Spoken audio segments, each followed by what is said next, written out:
Hey everyone, this is Tony Marsh, and this is the first video of a series of videos I'm going to do called Spanish Conversation for Beginners. Okay, I think the words conversation and beginners are two words that you don't usually hear in the same sentence. I think most people think that in order to become conversational in a language, you have to study the language for a long time. But I think that's the wrong way of looking at it. And if you look at the way children learn a language, they learn the language by using the language. Okay, I think of learning to speak a language just enough that you can begin having a conversation and continue to grow and learn from there. It's kind of like learning to play chess. It shouldn't take you years and years to learn the rules of chess. It should take a few, let's say, hours to really to learn the rules, just enough that you can get up and start playing. Okay, you learn to dance by dancing. You learn to play tennis by playing tennis. So it's not so much intellectual thing, but rather an experiential thing, something that you learn by doing. Okay, and so the method that I'm showing you, it's called the Tony Marsh method, language matrix. It's meant to allow us to begin conversing in the language instantly just by mixing and matching building blocks. Okay, so you're going to shortly, very soon see exactly how that works. With no further ado, let's begin. And one last thought: it doesn't matter how many words you know. It's not how many words you know. It's what can you do with the words that you have. So we're going to try to strategically build the language in such a way that that you have the most important words, and then you're just learning by conversing. You're actually speaking with people, okay? And so with the assumption that you are ready to begin speaking with Spanish with someone, even if you've never spoken a word before, this could be your friend, your neighbor, your whoever it may be, significant other, okay? We're going to begin this way. Starting a conversation is going to be the name of this first lesson, okay? So in block one, I'm going to put hello. Almost everyone knows it, but it's hola, no?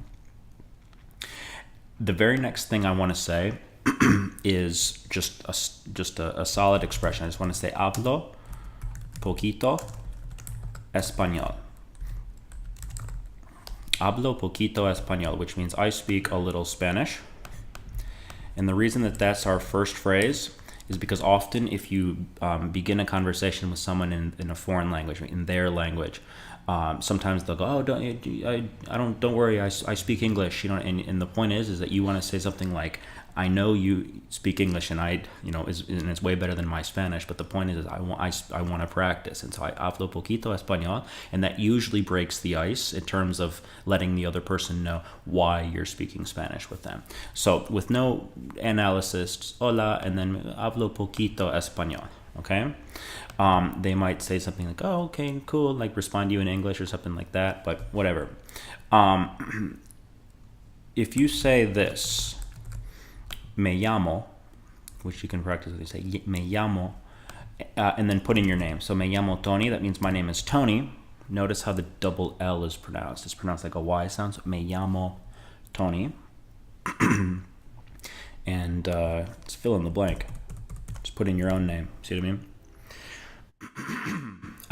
Me llamo is a verb, and one of the most important strategic points here is that verbs are seeds. Okay, so if you think of the verb me llamo, which literally it means I call myself. Okay, so the verb is a seed, which means that once you have a verb, there's virtually unlimited ways that you could go from that verb. So you could say me llamo Tony, or me llamo Dave, or me llamo Jody, or me llamo whatever it may be.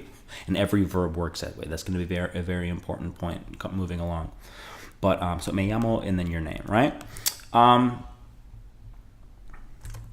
Soy is a verb.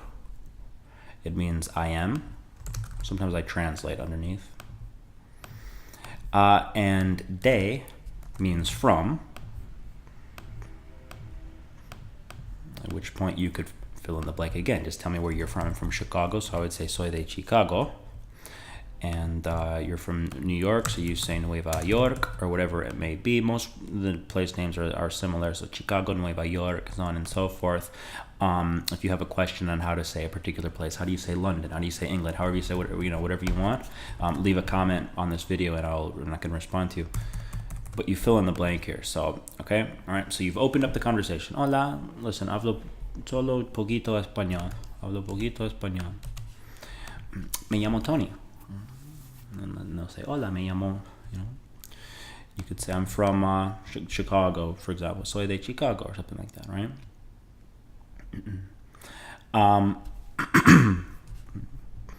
Soy is a verb, I am. If you take that that same verb and put it in the second person form of a question, which means are you, we get the first instance of what I call instant conversation.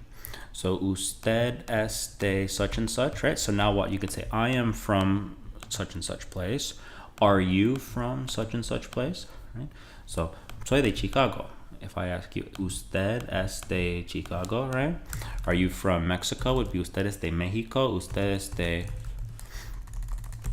Puerto Rico, or something like that. No, usted es de Argentina, or whatever, you know? To which someone could respond, let's put it over here, either sí or no. So let me ask you a question, you respond to me. Usted es de Mexico? Usted es de Puerto Rico? Probably not if you're watching this video. Usted es de Argentina? No. Usted es de Chicago? Usted es de Nueva York? Usted es de California? Okay? And if not, say no, and then tell me where you are from. Say no, soy de Texas, or whatever, okay? Starting a conversation. Me llamo this, soy de here, usted es de, so on and so forth. And that's more or less here. Well, I'll give you one more thing you can do. You can say, ¿Cómo estás? Which means, how are you? And there is also a polite way to say, how are you? Which is, ¿Cómo está usted? Bien is how you say good. I'm good, I'm fine, I'm well. And you? Over here, bien. And you? Usted in the more polite way. So I'm going to leave it at that for now for this first video. The idea simply being it's a fill-in-the-blank game for a lot of it. It's a mix-and-match game for a lot of it. But the most important thing is that you're not afraid to go and have a conversation with someone, begin a conversation, and I'm going to keep giving you the strategy and the material that you hopefully need in order to have that. Because again, it's not about knowing the language, it's about being able to use the language. In fact, it's simply about using the language, actually using the language. That's the goal, that's the end goal and the beginning goal.